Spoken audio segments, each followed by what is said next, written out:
There's probably no greater principle and secret to success. And I say secret because it's actually so obvious. It's so obvious. It's in our faces, but many don't seem to grasp it or how it works, so they don't value it. And that is to spend time with those people who already have the level of success which you wish to have. And it is quite really as simple as that. If you do that, if you put yourself in the company of the people who already are successful in whatever area of success you wish to create in your life, you'll start to get that sort of success as well. So if it's in business, you need to put yourself in the company of successful entrepreneurs. Just say you want to be an Olympic gymnast.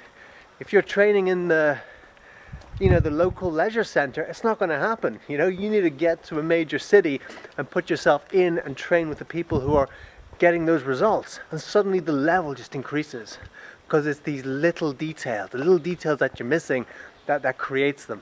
And I've seen this time and time again. And we can look at, let's say, great inventors such as Thomas Edison.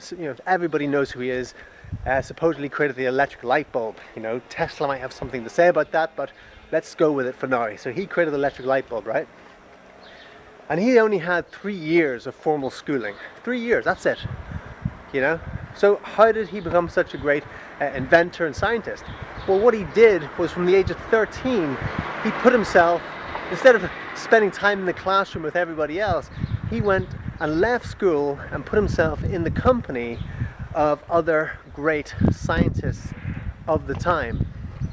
And through doing that, he was able to tune in to the frequency that they're on. That's what I'm saying, the frequency. Because we are vibrational beings, right? We have a certain frequency that we vibrate at. And whenever, it's like a tuning fork. You strike a tuning fork, it vibrates.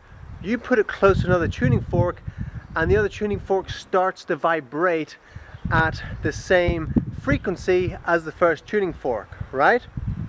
People are the same. You put yourself in the company of another person, and the two of you start to tune into each other and start to vibrate at the same frequency as each other. And so if you're in a few people's company who are all vibrating at a certain frequency, then you'll start to vibrate at their frequency. That's it on an esoteric level.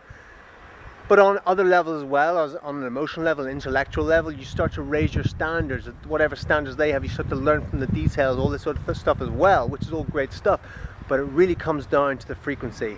So if you see something that you wish to create in your life, and you kind of think it's impossible for you, you think, that's just for other people. I don't know how those people do it.